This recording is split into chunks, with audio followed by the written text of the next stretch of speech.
Welcome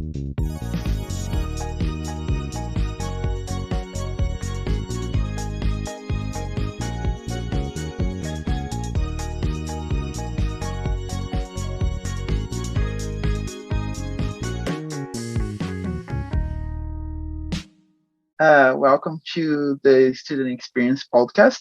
This is it's the fourth episode of the DEI Hub. I'm joined here today with Thais.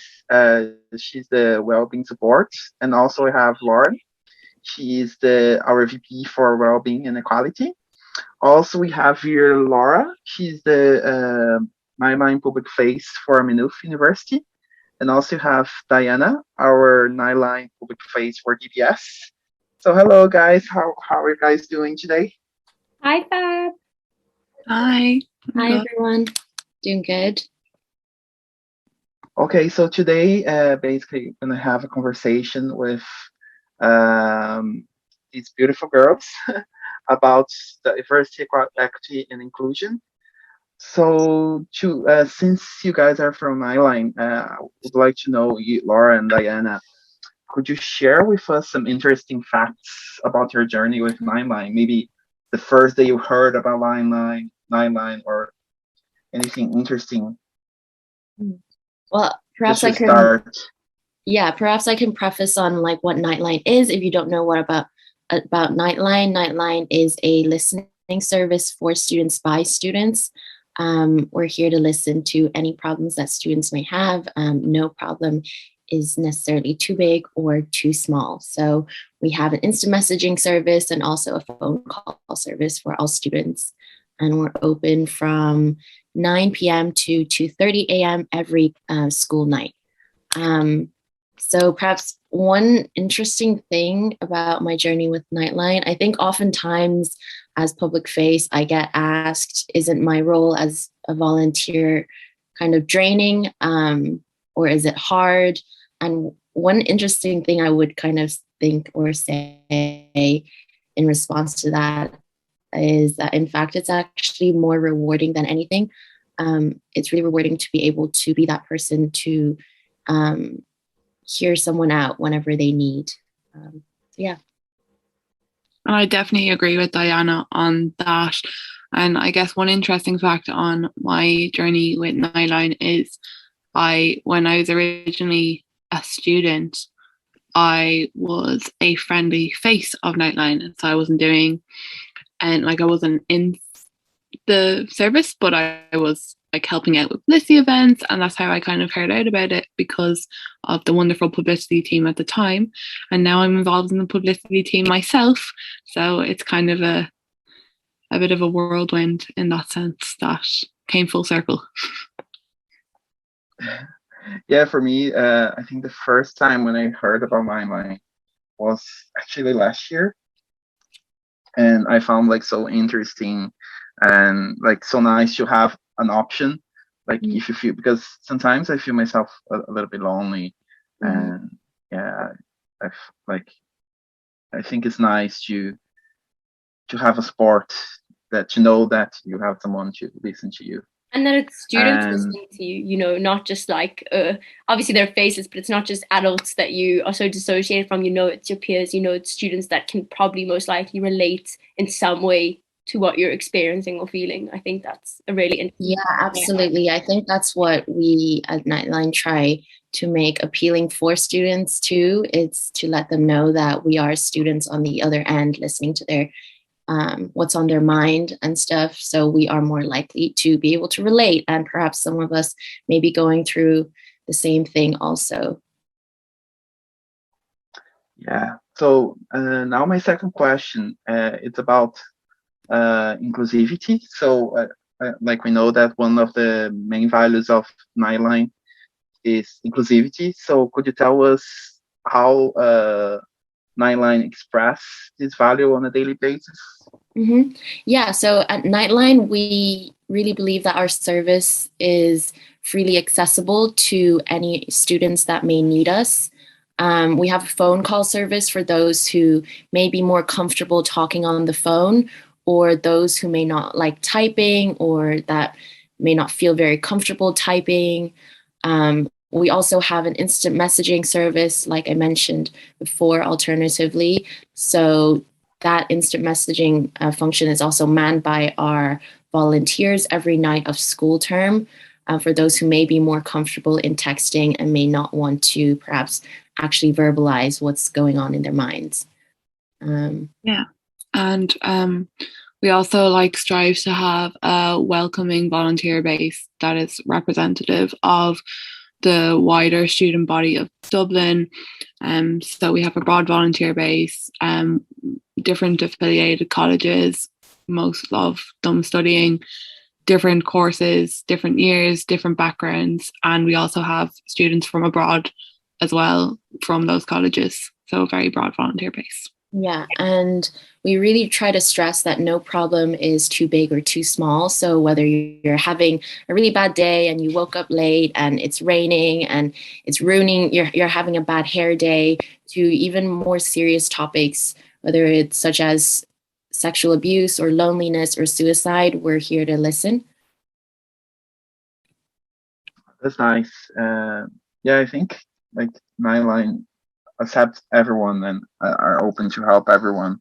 So from that, I know that Niteline offers a training to the volunteers. Mm-hmm. So how does the training works?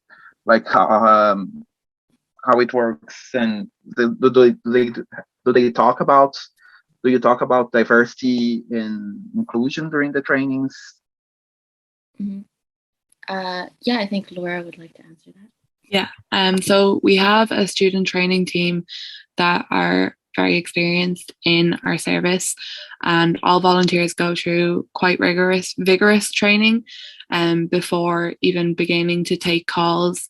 Our training is also quite regularly updated to reflect current call topics, and so that all volunteers are well equipped to deal with calls and to also deal with diversity. So anything that kind of comes up during calls is reflected on and seen whether it can be brought into training. And from that, also, what does Niteline do to make sure that diversity, equity, and inclusion is part of the daily actions? So in Niteline, our main 4 pillars that we always strive to maintain and act upon is anonymity, non-judgmental, non-directive, and confidential. So these 4 pillars we value a lot and are really important values that we try to uphold. When it comes to anonymity, when a caller calls or a student calls, we don't know who that student is. We don't know who that student looks like, or if you're using the instant messaging chat, that we don't necessarily know what you sound like. So I think that takes away all the kind of barriers when it comes to, say, talking about sensitive topics between people. We're also non-judgmental, so no matter what you say in the call, whatever is said in the call will stay in the call. We try not judge, or we don't judge, no matter what's on your mind at the moment. And also we're really confidential. So actually the volunteer who's on the call with the caller, what's said stays in the call and doesn't go beyond, even between volunteers. It's not shared. So it's really confidential that way. And Diana, can I just ask on that point of having or dealing with diversity in Niteline? I assume the answer would be yes, but do you guys have diversity in your volunteers, different cultures, races, religions, and ethnicities that make up that support staff? Because I think that's a very important part of being able to deal with people's mental health issues. Is a lot of the calls would probably be also about things like discrimination or a lack of diversity that they've seen in their personal life, Yeah, like Laura mentioned, we really try have vigorous training throughout all that are reflective of all the different varying call topics. And also we have a training team that's really experienced in the variety of call topics as well. Within our volunteer base, a lot of our volunteers come from different backgrounds. So just having the volunteers and having a volunteering community that's so kind of diverse also from, again, there's a broad students that are volunteering. There are students who are studying an arts degree or studying a science degree, just of various different degrees, and getting to know each other and being a part of that, I think has been super, super encouraging and helpful when it comes to diversity, equality, and inclusivity.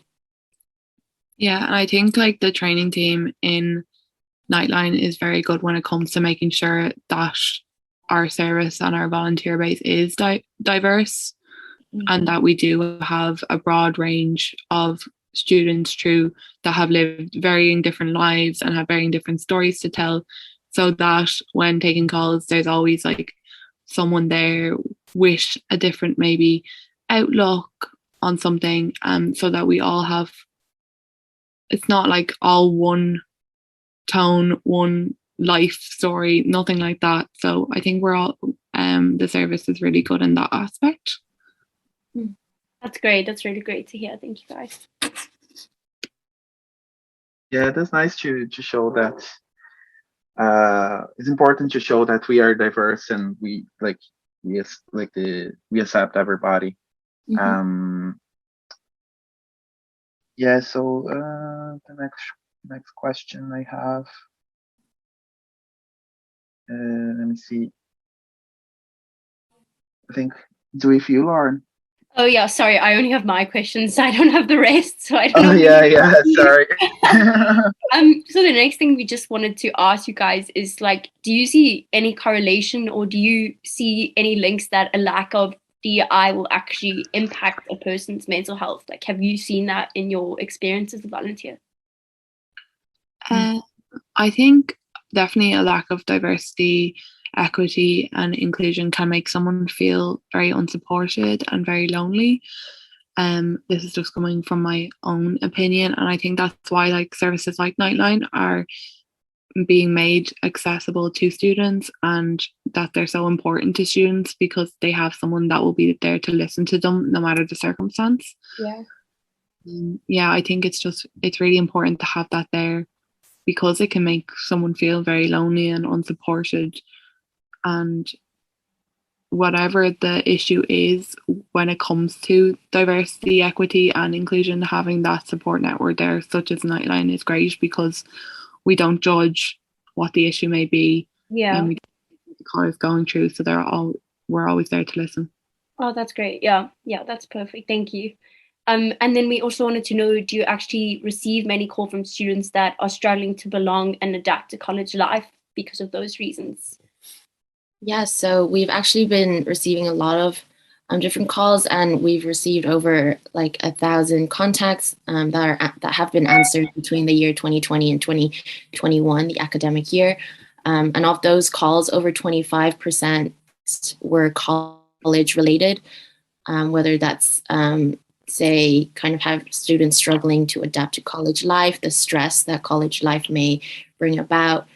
We've also answered over 19% general mental health related calls. Some other popular and common call topics are relationships, chatty conversations. Those callers are students who just want someone to talk to, even if they're having a good day or a bad day, just to share their experiences and thoughts on the day with.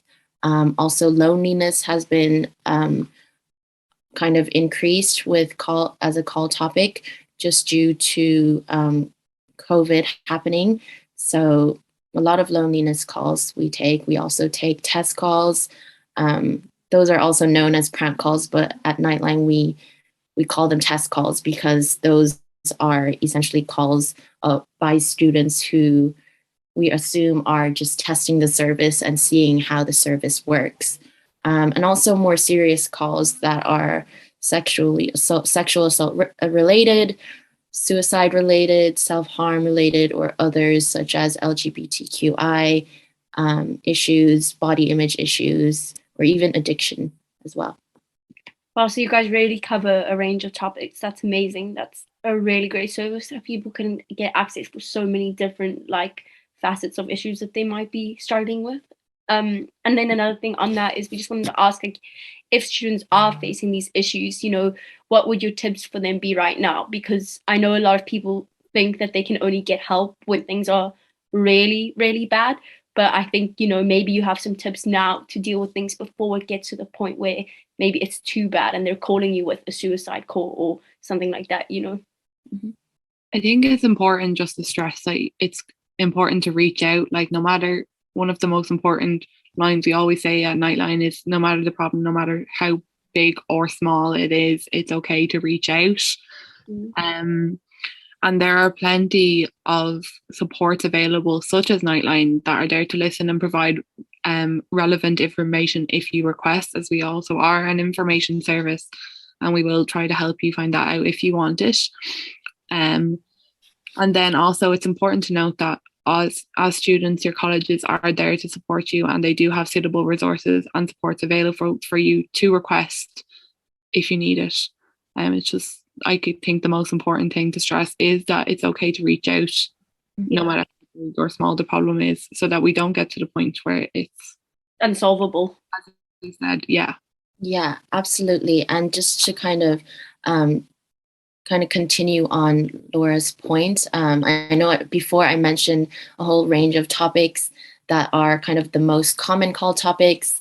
I may have not mentioned a call topic that necessarily is on your mind or that you're going through. But that doesn't mean that those aren't calls that we don't answer. So again, those are just kind of an outline of the common calls that we get. We also welcome any calls or anything that you're going through that may not be, say, listed as quote unquote common or not common. So we really, again, and stress that we welcome any call at all or any instant message. Just reach out to us and we're here to listen. That's great, thank you. I will just pass it on to Thais now as well, because I know she's got a couple of questions on her mind to ask you guys. So this part of the conversation is more about your personal views and experience related to the topic. So what initiatives would you recommend doing in order to raise awareness of diversity, equity, and inclusion? At Niteline, we offer a lot of workshops, one of them being how to support a friend, which really places a lot of emphasis on inclusivity within your own community. Our publicity team actually also strives to collaborate with our 7 affiliated colleges to hold events with whether it's societies or the Students' Union that also place an importance on diversity, equity, and inclusion. So we really strive to be a part of the greater cause.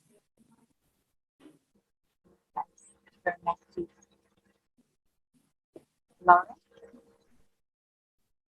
I think I would definitely agree with Diana there. We do offer a lot of workshops that place kind of an emphasis on inclusion, and each of the publicity teams that are associated with the colleges in Niteline also do events quite regularly with societies that do place a stress on diversity, equity, and inclusion. And I think those initiatives are quite good in our little Niteline community. Yeah, I think this is very important. With the DEI Hub, we are planning more next year, because now actually this is the last episode before Christmas. So next year we have some initiatives as well. I think it's very important to do, not only because I know that we've been doing more Insta Lives, more conversation, but I think it's important to have like events like showing that, like doing some activities, making them talk to each other as well. I think this is very important to raise awareness, not only giving information, like making them talk, making them then see. And next year I'm very excited for that. I have some things in plan. We are planning some things, some nice events with interactions, with some activities. But yeah, I think it's very important to. I really like these initiatives from Niteline, these workshops. I think it's very important to people see that the importance of diversity and inclusion and equity as well. So yeah, that's super exciting to hear all the upcoming events. So what diversity, equity, and inclusion means to you personally? I think like without it, we wouldn't be able to have that range of opinions and experiences. And personally, I think life would be quite boring without it. I think we all individually go through times where we need that support, whether that be in relation to diversity, equity, or inclusion. So I think it's so important just to have that there to support students that may be going through those tough times. Yeah, and I agree with that. Also, I think having diversity, equity, and inclusion, it also helps us grow as people, especially as students. We're entering the workplace soon once we graduate. It's really kind of enlightening to hear and share stories from those that have led a different life or had different experiences or have gone through different experiences also and felt different ways from different things. So it's really kind of interesting to hear about that and learn about that. Very important when we are in college. Very important topic. And regarding to that, I think that the answer for this question is going to be yes, but do you consider yourself a diverse and inclusive person? So why do you consider yourself? Yeah, I think we can extend this question for all of us. I think all of us can answer. That's very inclusive of you, Fabricio. Yeah. Yeah, I guess I'll start first. I think I think I am. I think I pride myself in being a diverse and inclusive person.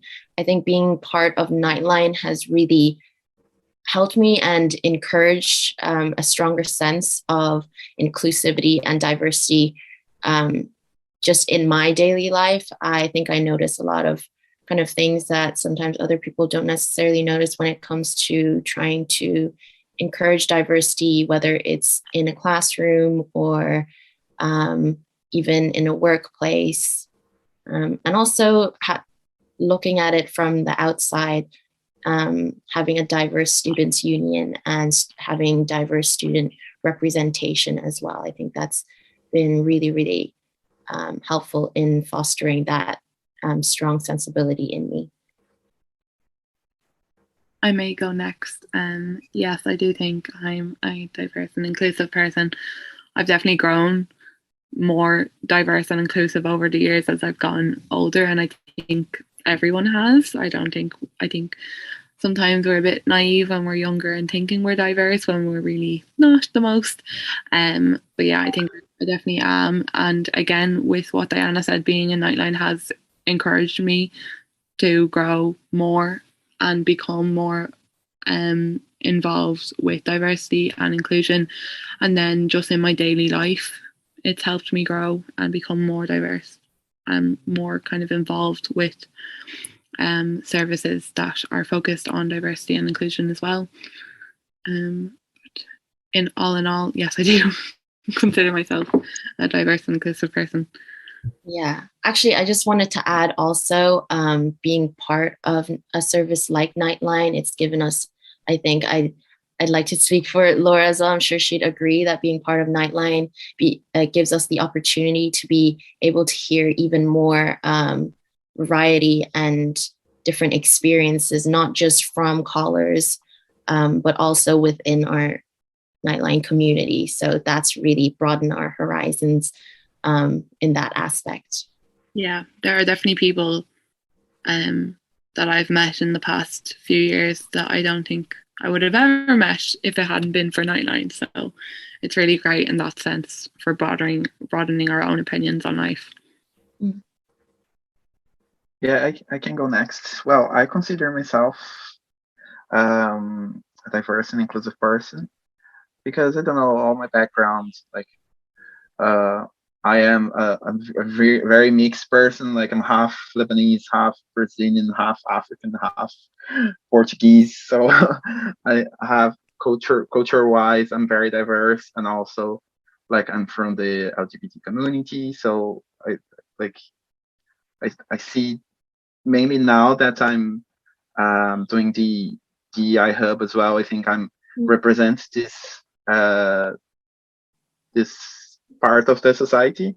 That's why I think I consider myself. I think we always have to learn. There's always a space to grow and be more diverse and more inclusive. But I think that's the reason I consider myself a diverse person. I don't know. That's awesome. I think I am. Yeah. No, that's definitely awesome. I think you made a really good point in that. One thing is to think you are inclusive and you are diverse.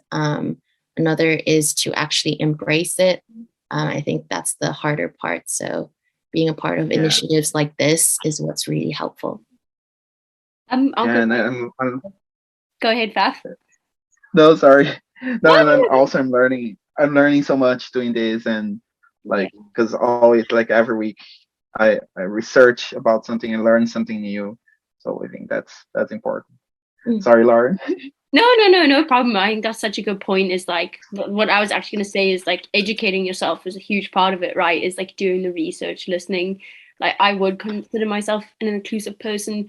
And I think the biggest part of that is that I have an ability to listen, and I really try practice it, and I really try to make sure that I listen to people, listen to their experiences, and pay close attention to what's happening around me when it comes to meeting different people and encountering people in different areas of my life.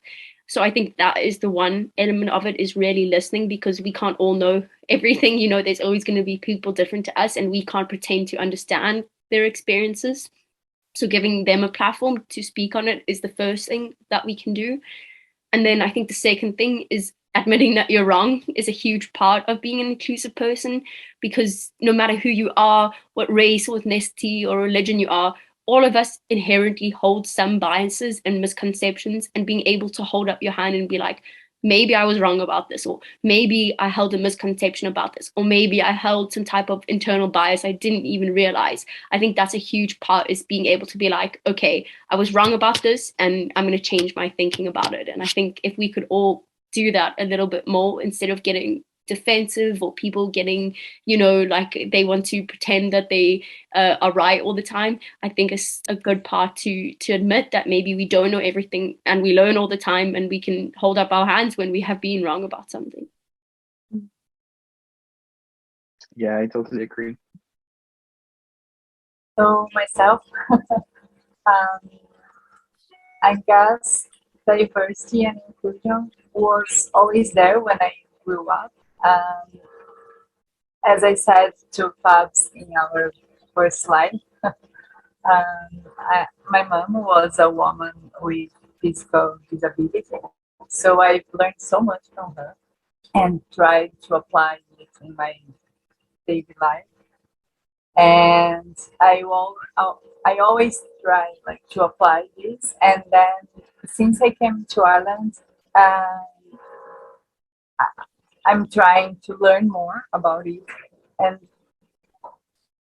trying to be more inclusive, and also I try to not presume anything about people. Like here we met like people from everywhere, so I try to be open to any future, to truly listen to them, and to be open to what they want to share with me about their future, anything they want. Yeah, and I think one important thing, it's like be empathic, to put yourself in the shoes of the other person. So this makes you, I think this helps you to be more diverse, like see other people's sides of things, like try to put yourself in their shoes. And yeah, I think that's really important. So the last question, actually not the last one, but almost. Have you ever experienced a lack of diversity and inclusion? Can be in college or in life, and how was it for you, the experience? I may go first.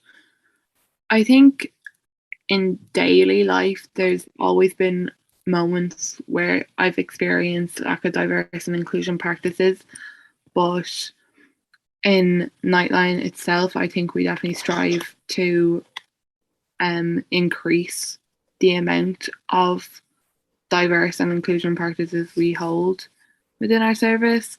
There's a continuous need for encouragement for diversity and inclusivity, and services like Niteline and promoting mental health in general, we kind of believe that we are one step closer to doing that. I don't know if Diana wants to speak more on that. Yeah, I definitely agree with what Laura mentioned there with having experiences in situations where there is perhaps a lack of diverse and inclusion practices. I think if we look back, what was okay to be said now about mental health and issues around mental health, that's okay to be said now and to be shared now. It may not have been okay or so society kind of accepted back then. So I think we've seen such I've noticed such a growth and a movement and surge in removing stigmas around mental health and knowing that it's okay to not be okay sometimes and everyone has a bad day, or one person, your friend, may be experiencing some really kind of serious kind of experiences and tough experiences. So just with that and knowing that it's okay to not be okay, again, it is kind of one step closer to that cause of kind of encouraging more diversity, more inclusion. Very important message. Mm. And now the last question is not a question properly, but it's something we like to promote in our interviews. It's like a free space for you to share anything with you. Would you like to share anything like we didn't ask and you think would be nice to add to the conversation? So it's like just a free space for you to say anything you'd like to. Oh, that's nice. Thanks. I think what Laura and I would like to maybe just emphasize again and bring it all full circle is just to remind everyone that there's so many services just like Niteline that are here to offer support for you. You may think there's not one support suitable for you, but there's so many different ranges. When it comes to Niteline, we really want to stress that no issue is too big or too small. Like really, no issue is too big or too small. We are open every night of term. Even on Halloween, we're open. So don't think we take days off. So we are open every school term, and we are open at 9 p.m. to 2:30 p.m. You can free phone us at 1-800-793-793 or visit us on our website, which is also where you can access the instant messaging function, and it's at niteline.ie. That's niteline.ie. So yeah, reach out to us whenever. We're always here to listen, and we are completely anonymous, completely confidential, completely non-judgmental, and completely non-directive. Yeah. I think I couldn't have said it any better than Diana there. Yeah. Call us any night on term from 9 p.m. to 2:30 a.m. and we'll always be there to listen to any problem, no big or no small, anything. Thank you for your input. It's really so great for people to understand this, because I feel like I've even learned a few things on this call that I didn't know before as well. So I think that's great for all DBA students to hear that. Yeah, we feel like it's really, I think Laura and I were part of the publicity team of Niteline. So we think it's really important to not just have these services, but also to kind of spread awareness and show that these services exist, because just because they exist and people don't know about it, there's kind of no point. So that's why we really want to be able to share that these services are available and we are here. I think as well, if there's anyone that is listening in and thinking like, oh, I would love to do that, like I'd love to volunteer, we do have an expression of interest form on our website, niteline.ie. And if you put your email in there, we will get back to you when our application's open for next semester. So if there's anyone that's always been kind of wanting to help out and this little podcast has made you one step closer to signing up, there's the way to do it. Yeah, I'd say it would be very nice to be a volunteer. I think you learn a lot as well with listening to other people's. I think you get something to you. I think. Yeah, girls, thank you so much for taking the time. I know we are all busy with assignments and other things as well. Thank you so much. It was very nice. I hope you guys enjoyed. Yeah, see you next year, I think. Thank you. I Thank hope you for everybody having us. Thank you so much.